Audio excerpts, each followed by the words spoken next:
Mugikorra, internet eta sare sozialak ez dira txarrak. Nola erabiltzen ditugun da kontua. Badakizue egunean, batez beste, zenbatetan begiratzen diogun mugikorrari. 150 aldiz. Eta hor datoz arazoak. Hoietako bat, mugikorraren eta sare sozialen adikzioa. Imaginatu, kuadrilla bat banku batean eserita, denak mugikorrari begira, elkarri hitzik esan gabe. Zer iruditzen? Dagoeneko sortu dira adikzio teknologikoarekin lotuta dauden gaixotasunak. Adibidez, FOMOa, zerbait galtzearen obsesioa.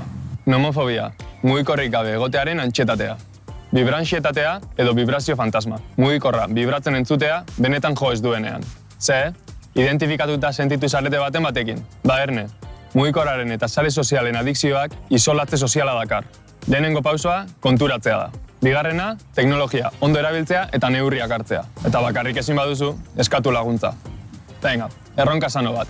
Saiatu 3 egun egoten mugikorrik gabe.